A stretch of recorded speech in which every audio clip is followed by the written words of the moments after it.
Bonjour et bienvenue sur Non Limite Sécu, le podcast francophone hebdomadaire dédié à la cybersécurité.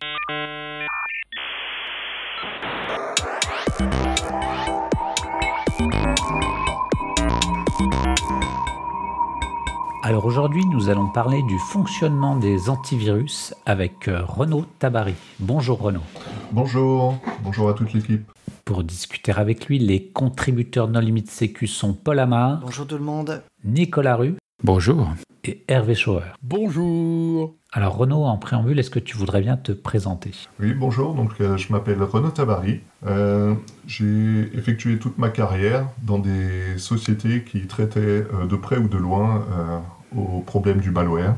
Voilà, j'ai travaillé pour des éditeurs d'antivirus, j'ai travaillé dans la réponse à incidents, et actuellement, je suis encore employé pour une société qui développe un antivirus. Alors, quand on parle d'antivirus, on parle de quoi ? Un antivirus, c'est tout logiciel qui va être installé en local pour détecter tout simplement les programmes malveillants qui arrivent sur votre ordinateur avant qu'ils s'exécutent. Et donc, on parle maintenant d'antivirus next-gen en opposition aux antivirus classiques. Qu'est-ce qui les différencie ? Alors, si on écoute leur discours marketing, les antivirus next-gen apportent des technologies novatrices comme l'intelligence artificielle et vont essayer de s'éloigner ce qu'on colle d'habitude aux antivirus, qui est s'éloigner du modèle de détection par signature. Voilà, un modèle plutôt obsolète et qu'on colle par erreur souvent aux antivirus traditionnels. En quelques mots, est-ce que tu peux définir justement la détection par signature ? Qu'est-ce que c'est ? Comment ça marche ? Comment ça peut reconnaître un virus ? Alors, il y a toute une panoplie de technologies pour détecter un virus. C'est une technologie qui a évolué au fil du temps. Et la première technologie qui a eu lieu, qui est apparue en même temps que les premiers virus, donc c'est une technologie très simple, c'est détecter un virus en identifiant un pattern, une séquence dans le code du programme connu. Et tout programme qui possédera cette séquence sera détecté comme malveillant. Voilà. C'est quelque chose d'assez simple. Vous pouvez voir ça par exemple comme une expression régulière, tout simplement, qui va détecter un texte. C'est le même principe pour un programme. Et pour nos auditeurs les plus jeunes, il faut savoir que les virus et les antivirus sont nés avant Internet. Alors comment on faisait quand on n'avait pas Internet pour avoir des bases de signature ? Alors ça, c'est une bonne question. Merde. Tu as la réponse à cette question. Tu allais chez DP Tool Club et tu commandais des disquettes avec les mises à jour dessus. Ou alors tu achetais des magazines et il y avait la disquette ou le CD-ROM avec les dernières mises à jour joints au magazine. Non, mais c'est important que nos auditeurs sachent que les virus, ils sont arrivés avant Internet, grâce à MS-DOS. Bien avant. À la fin des années 80. Oui, c'était le virus Brain le premier, historiquement. Oui, c'est celui que la littérature a retenu. Après, il y a les trucs de laboratoire et puis il y a les vrais trucs, mais bon. Et les virus se dupliquaient parce que nous étions des copieurs de logiciels. Et donc, on se copiait les disquettes. Et en se copiant les disquettes et les programmes moyennement honnêtement, malheureusement, on se copiait les virus. Bon, toute ressemblance avec des choses plus actuelles serait fortuite. Il y a quand même quelque chose qui a disparu, c'est le fait que quand tu oubliais ta disquette dans ton PC au moment de booter, en fait, le PC démarrait par défaut sur la disquette, et à ce moment-là, si la disquette était infectée, elle contaminait le disque dur de l'ordinateur, et c'était comme ça que se transmettaient les virus, en fait. Exactement. Même du temps où il n'y avait pas de disque dur aussi. Il fallait booter sur la disquette. Et du coup, les antivirus ont quand même assez mauvaise réputation. Qu'est-ce qui fait que... Non, ils ont une réputation d'être vieillots. C'est pas pareil. Alors, quelle est la différence entre le bon antivirus et le mauvais antivirus ? Le bon antivirus, il voit kernel 32.dll, il tire, mais c'est un bon antivirus, quoi. C'est pas vraiment une question que je dois répondre, je suppose. Allez. Alors, un bon antivirus, en pratique, si on regarde un peu, il va apparaître au top du classement des tests antivirus. C'est souvent comme ça qu'on reconnaît un bon antivirus. C'est très dur d'évaluer un antivirus. On peut avoir un feeling, qu'on est RSSI, cet antivirus, il a un peu plus de succès que celui-là, mais c'est quand même quelque chose qui est assez dur à quantifier. Et il y a principalement deux sociétés à ma connaissance qui se chargent de quantifier la qualité d'un antivirus. Ce sont les sociétés de tests antivirus. Par exemple AV-Test ou AV-Comparative, voilà. Ce sont les deux plus connus, je pense, même s'il y en a d'autres. Et chaque mois ou semestre, ils vont effectuer plusieurs tests qui vont essayer de simuler des cas d'infection qu'on peut voir dans la nature, donc, et les lancer ça dans des machines virtuelles où sont installés plusieurs antivirus et voir lequel réagit le mieux. Voilà. Ce sont des tests où il peut y avoir éventuellement jusqu'à 100 000 infections qui sont effectuées et ils regardent les résultats. Et les tests sont basés sur des analyses comportementales? Est-ce que c'est seulement sur la base de signatures? Alors, il y a plusieurs tests. On va voir, souvent, il y a un barème qui est fait. Évidemment, le but pour les antivirus, c'est de détecter le malware quand il arrive sur le disque dur, avant même qu'il soit exécuté. Voilà. Mais après, ces tests-là s'autorisent plusieurs tranches. On va voir, par exemple, est-ce qu'il est détecté quand il arrive sur le disque? Est-ce qu'il est détecté quand l'utilisateur clique dessus? Est-ce qu'il est détecté quand le virus a effectué sa première activité malveillante? Voilà, il y a plusieurs étapes. Voilà, ça nous fait revenir au fonctionnement des antivirus. On a parlé de signature, tu disais que ça avait évolué. Et donc, ça a évolué comment? Ça a évolué en fait en parallèle, hein, c'est le jeu du chat et de la souris, hein, en parallèle avec l'évolution des virus. Au début, les virus, ils étaient statiques, hein, ils bougeaient pas, donc une simple signature, ça détectait le virus, parce qu'il n'y en avait qu'un seul. Ensuite, on est arrivé avec des virus polymorphiques, donc ce sont des virus qui vont muter. À chaque nouvelle infection d'un nouveau programme, le code du virus va changer légèrement.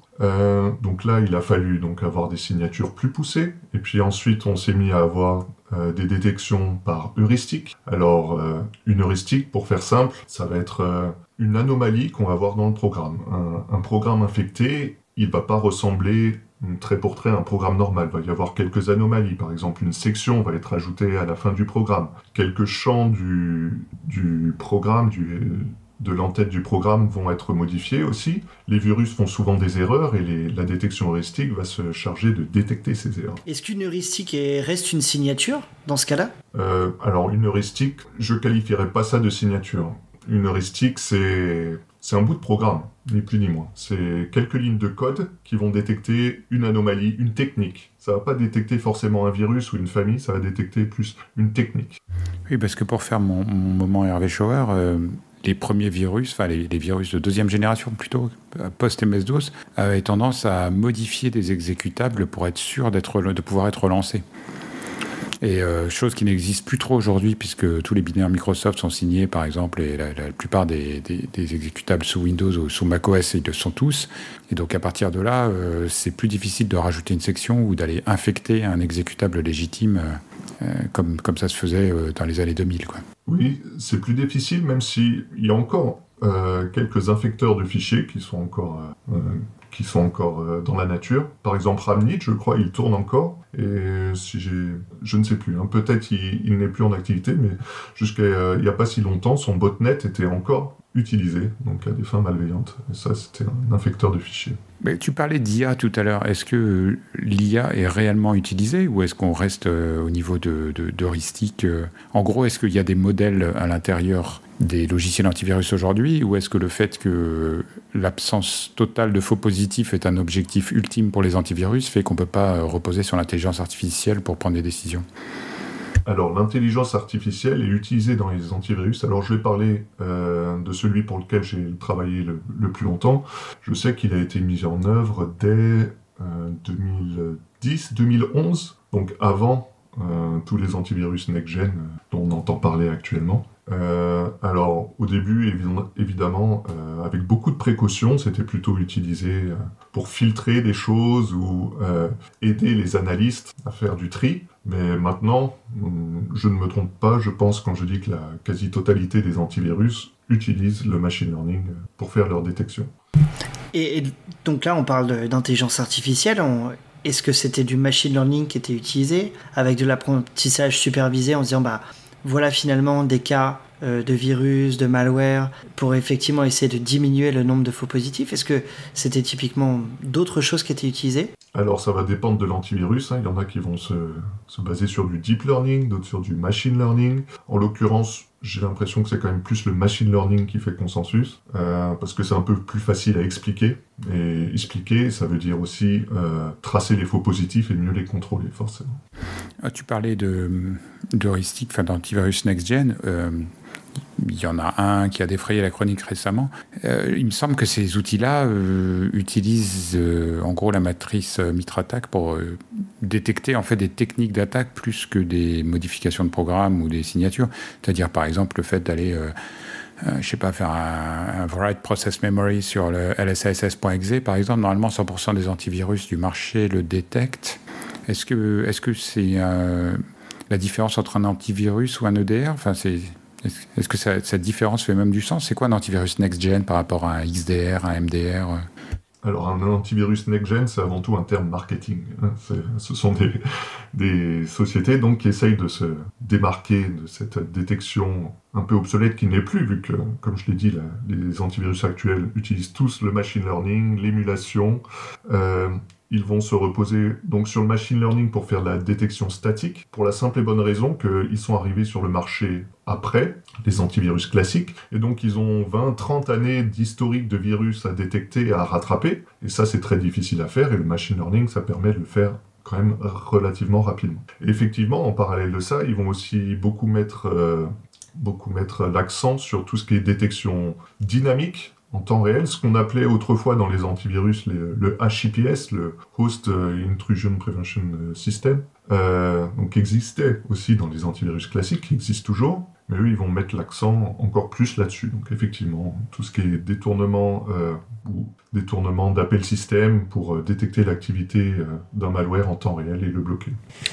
Mais comment on fait pour vérifier qu'un antivirus continue à détecter ce qu'il détectait avant, les anciens virus? Est-ce qu'il faut avoir toutes les versions d'OS et tous les virus de chaque époque sur une machine et pour vérifier qu'il n'y a pas de non-régression, retester l'antivirus? Et ceux qui ont utilisé du machine learning pour apprendre tous les virus qu'ils ne connaissaient pas avant, comment ils ont vérifié qu'ils détectaient bien tous ces vieux virus? Puisque justement, comme ils ne sont pas aussi anciens que les éditeurs historiques d'antivirus, est-ce qu'ils ont la base de données de tous les virus depuis la nuit des temps? Alors en théorie, il y a une sorte d'entente tacite entre les sociétés d'antivirus. Ils vont avoir tendance à se partager leur base de malware.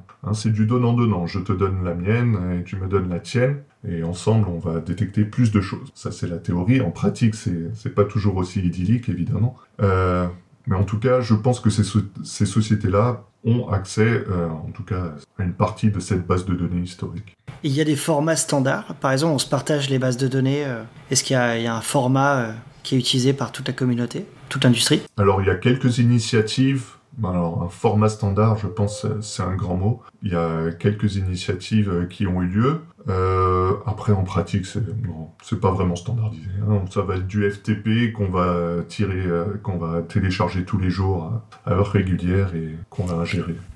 Et moi, je me souviens, dans les locaux de Peter Norton, il y avait tout un tas de vieux ordinateurs que personne n'osait toucher. Et ça servait à tester que tous les anciens virus étaient toujours détectés. Et comment on fait les autres? Ils n'ont pas tous ces vieux ordinateurs, toutes ces vieilles versions de toutes les anciennes versions de Windows, de MS-DOS et j'en passe, pour vérifier leur antivirus. Comment ils font? Alors, il n'y a plus de tests qui sont faits sur les vieux virus, pour être honnête, de nos jours. On va tester la détection statique, c'est-à-dire savoir est-ce qu'on le détecte quand il est sur le disque, mais à l'exécution, ce sera plus testé. Hervé, ton iPad ne risque pas d'être infecté par Michelangelo ou Tchernobyl, rassure-toi. Alors, pour les auditeurs, moi, je fais de l'appréciation des risques et la conclusion de mon appréciation des risques, c'est que je n'utilise aucun antivirus ni logiciel similaire sur aucun de mes appareils. Bon, après, évidemment, j'ai aucun appareil sous Windows. Et combien il existe de virus aujourd'hui? Parce que des fois, on lit des chiffres dans la presse disant que, je sais pas, il y a 20 000 nouvelles souches par jour. Alors j'imagine que la plupart sont soit générées automatiquement ou c'est juste des options de compilation qui changent. Mais du coup, j'en conclus que les bases antivirales aujourd'hui doivent se compter en centaines de millions d'instances uniques. Est-ce que c'est même possible d'entraîner un modèle là-dessus? Enfin, ça pose des problèmes de passage à l'échelle qui sont pas triviaux, quoi. Alors, c'est une très bonne question. Effectivement, on entend un peu tout et n'importe quoi sur le nombre d'attaques, de malware, etc. Alors, il faut différencier une famille de virus. Par exemple, ça va être Zeus, ça va être Zero Access, ça va être donc un outil, une famille de virus qui va être développée au fil du temps, d'une instance de virus qui est une apparition d'un fichier sur la machine d'un utilisateur. Voilà. Une famille de virus va donner potentiellement naissance à des centaines de milliers d'instances chaque jour. Ça va être un virus qui va être un malware en l'occurrence, qui va être paqué. Il faut savoir que les malwares actuels, donc, ils sont encapsulés dans des programmes qu'on appelle crypteurs pour contourner les détections d'antivirus. Et ces programmes sont changés tous les jours. Un crypteur va être utilisé pour obfusquer une famille de malware une journée et va donner lieu, par exemple, à la distribution de 100 000 instances sur 100 000 PC différents. Et le lendemain, on va utiliser un nouveau crypteur qui va obfusquer la même famille, mais de manière différente, et donner lieu à nouveau à la création de centaines de milliers d'instances qui vont cibler des PC différents.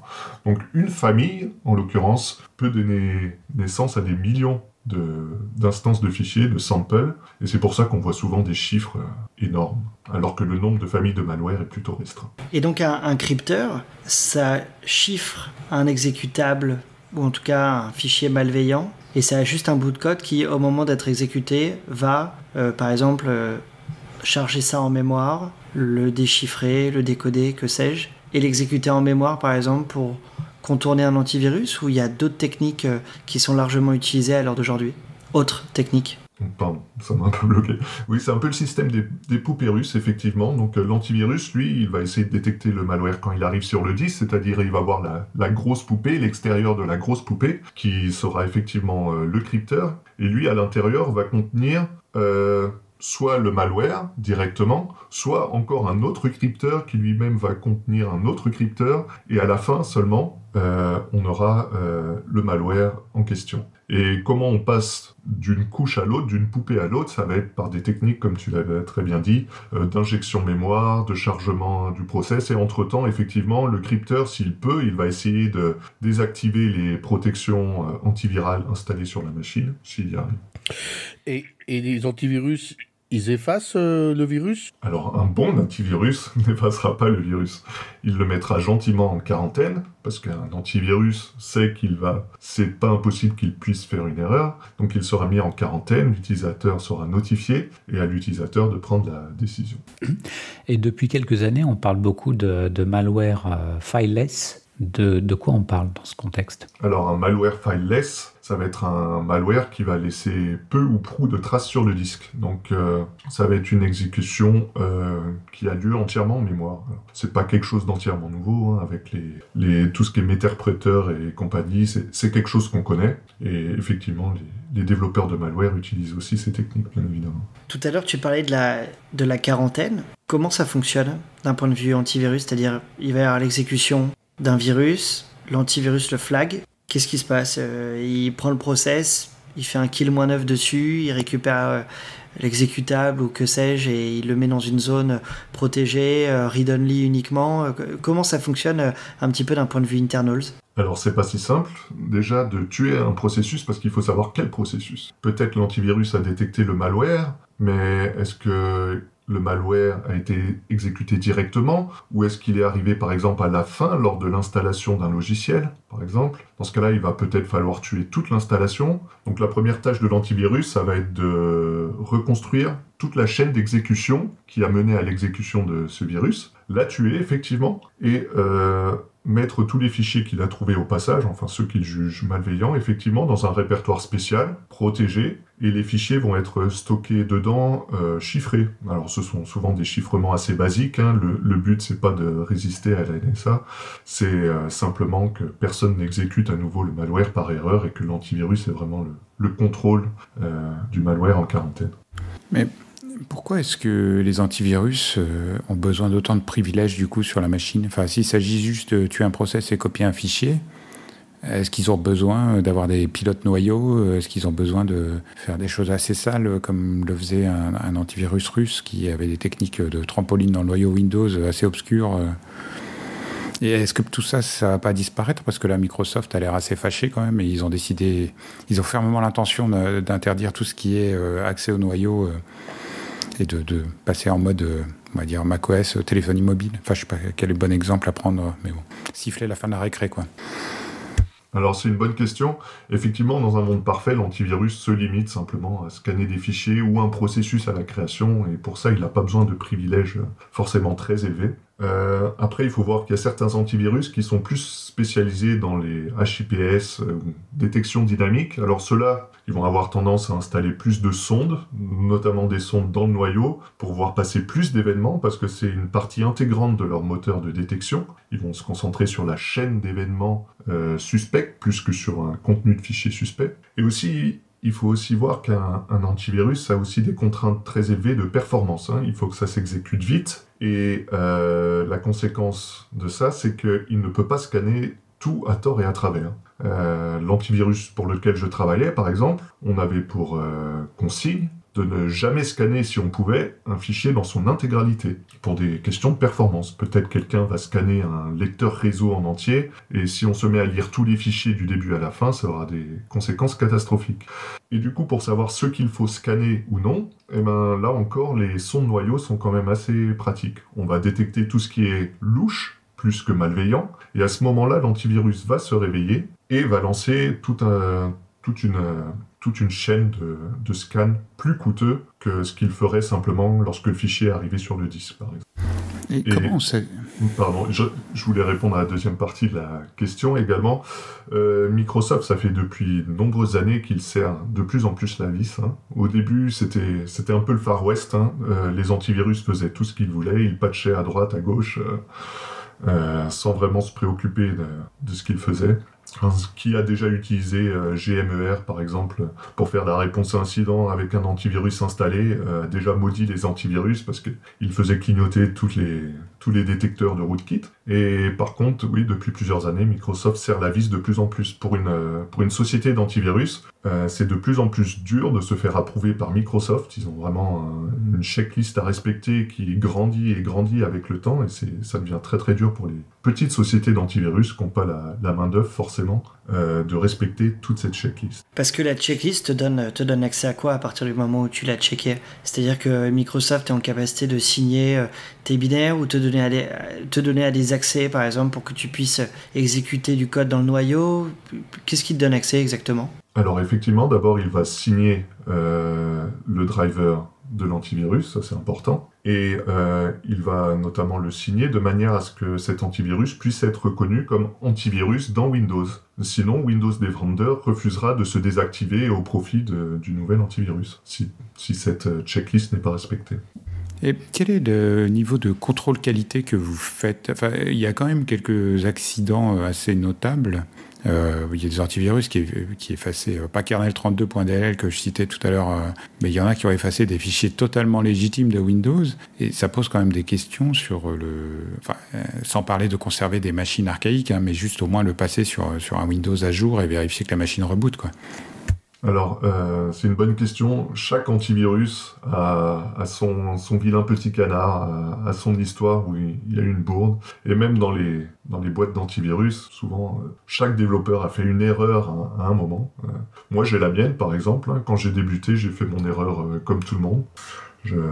J'avais détecté c'était un téléchargement partiel d'une mise à jour de Windows. Je l'avais confondu avec un fichier mal désinfecté, par exemple. Parce que ça se ressemble quand même pas mal. Un fichier partiellement téléchargé et un fichier qui a été mal désinfecté par un antivirus. Ça peut sembler assez similaire et je les ai détectés. Donc voilà, ça c'était mon moment oupsie. Et tout le monde a son petit moment oupsie et ça arrive. Mais heureusement, les contrôles qualité sont quand même très très très poussés. Évidemment, on ne pourra jamais tout tester, mais avant chaque release de chaque signature, c'est des tests qui sont faits sur des grappes de machines à plusieurs centaines, voire plusieurs milliers de machines. On va scanner l'intégralité de la collection d'un antivirus. Alors là, les chiffres, ça dépend des antivirus, effectivement. Mais les chiffres, ça peut être souvent des centaines de millions de samples, voire 1 milliard.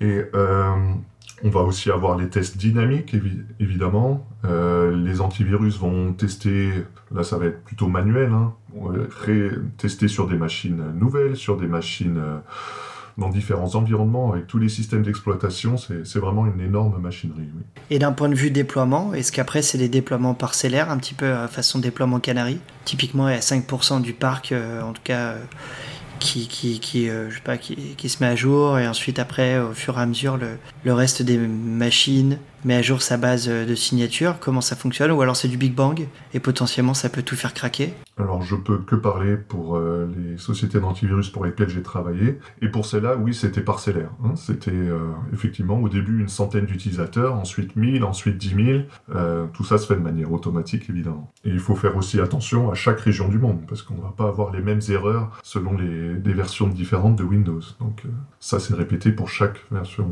de Windows. Quel est l'avenir de l'industrie antivirus? Parce que tu citais Windows Defender tout à l'heure, qui est quand même gratuit, livré avec Windows. Est-ce qu'il y a aussi beaucoup d'antivirus gratuits sur le marché, mais qui apparemment ont des sources de financement alternatives à base de collecte de données utilisateurs, ou qui te vendent des VPN ou ce genre de choses? Est-ce qu'il y a encore un marché pour les antivirus commerciaux? Alors, l'avenir est plutôt morose. Faut voir que Windows, Microsoft, à une époque, il était très bienveillant envers les antivirus. On les voyait, les gens de Microsoft, aux conférences, et ils étaient là pour aider les autres. Dites-nous ce dont vous avez besoin dans Windows pour vous aider. Et maintenant, ils sont légèrement plus agressifs. Je pense c'est un peu venu avec l'arrivée de Windows ATP ou toute l'offre endpoint, détection endpoint de Microsoft, où ils ont plus mis en avant donc Windows Defender. Et de plus en plus de gens, effectivement, se disent Windows Defender, il s'est bien amélioré avec le temps, pourquoi j'aurais besoin d'autre chose? Les antivirus non Microsoft sont quand même, dans les tests en tout cas, plus performants que ceux de Microsoft. Mais est-ce que ça suffit vraiment pour décider tous les utilisateurs? Je pense il y a toujours une base d'utilisateurs qui restera sur ce type d'antivirus. Les utilisateurs très techniques, d'une part, et les utilisateurs qui n'aiment pas changer leurs habitudes, d'autre part. Mais oui, l'avenir est plutôt morose, et je pense ce qu'on va voir, c'est plutôt des concentrations de sociétés antivirus, ce qu'on est déjà en train de voir en ce moment. Vous avez vu que Avast et Avira se sont fait racheter, par exemple, par Norton récemment, et c'est ce qu'on va voir dans le futur. Et quel est ton avis sur, par exemple, des devices type Chromebook, et justement l'usage ou non d'antivirus sur ce type de device? Alors, je vais répondre à la question plus générale de est-ce que j'ai besoin d'antivirus sur ma configuration spécifique ou mon OS spécifique? Alors, évidemment, il ne faut pas croire tous ceux qui disent Mac c'est sûr, Linux c'est sûr. Il faut simplement voir que les développeurs d'antivirus, ce sont des gens feignants, comme la plupart d'entre nous, qui vont au plus vite et vont viser le plus gros profit dans un minimum de temps. Donc, ils vont cibler les machines qui sont les plus répandues. Tout simplement. Le jour où ça change, et ça commence à changer, on va voir de plus en plus de virus arriver sur les autres plateformes. Et cette question est sans lien avec la précédente, mais quelle est la vie chez un employé d'éditeur antivirus? Est-ce que tu fais du reverse toute la journée? Est-ce que tu fais des réunions toute la journée? Est-ce que tu recommandes à des jeunes de se lancer là-dedans? Ou est-ce que c'est plutôt quelque chose qu'on fait en fin de carrière quand on a été pentester, qu'on a écrit soi-même des packers, des rats, ce genre de choses? Alors moi, j'ai eu la chance de commencer. Voilà, c'était mon premier emploi donc dans la société d'antivirus, c'était ma chance. Alors souvent quand on commence, par chance c'était pas mon cas, mais quand on commence, on fait évidemment les tâches que personne ne veut faire, donc ça, on va souvent travailler dans l'assurance qualité, ou alors gérer les remontées utilisateurs de faux positifs et vérifier, donc c'est du travail que personne n'aime faire, mais on apprend aussi beaucoup de choses en le faisant, donc c'est quand même pas complètement inutile. Et une fois souvent qu'on a passé ce stade, on monte un peu en grade, et là il y a plein de métiers intéressants à faire. Moi j'étais spécialisé par exemple dans la détection heuristique, j'étais en charge avec mon équipe du développement du moteur heuristique de l'antivirus. Donc ça veut dire une journée typique, ça veut dire on va ouvrir la collection, on va regarder tous les fichiers qu'on a reçus aujourd'hui, qui n'ont pas été détectés par notre antivirus, mais qui ont été détectés peut-être par d'autres antivirus, donc c'est des détections qu'on a ratées. On va les regarder rapidement. Alors, je vais pas vraiment appeler ça du reverse engineering, c'est plutôt du triage, du tri. On regarde les fichiers très rapidement, on regarde qu'est-ce qui est suspect là-dedans. Est-ce qu'on pourrait éventuellement modifier un peu le moteur heuristique pour mieux détecter ces fichiers? On va mettre à jour ce moteur et voir le résultat. Donc ça, c'est un métier qui est possible, moteur heuristique. Il y a des métiers un peu plus R&D où on va se focaliser par exemple sur mettre à jour le moteur d'émulation ou des nouvelles techniques de détection. Les antivirus aussi, ils ont souvent en interne des sandbox qu'ils maintiennent. Il y a aussi ces métiers-là. Voilà.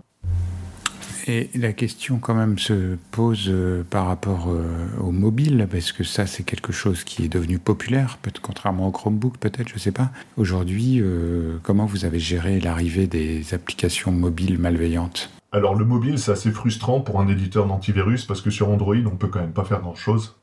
En tant qu'antivirus, on peut pas se plugger sur les différents événements système. Ça va être beaucoup de la réputation. En fait, tout le travail pour les mobiles, ça va être effectué en amont. Donc les antivirus vont essayer en amont, donc depuis leurs locaux, vont télécharger toutes les applications qui sont disponibles sur le Play Store, les scanner en avance et effectuer tout le travail en amont. Donc voilà comment va s'adapter un antivirus, parce qu'il n'a pas vraiment les mains libres sur Android pour mettre en place toutes ces techniques de détection. Aujourd'hui, les RSSI, ils n'ont plus que l'EDR à la bouche. Est-ce que pour toi, quand on a bien déployé son EDR favori, avec le SIEM, le SOC, tout ce qu'il y a bien derrière, est-ce que l'antivirus, ça ne sert plus à rien ou est-ce que c'est toujours absolument complémentaire et utile ? Alors je pense que les deux sont complémentaires.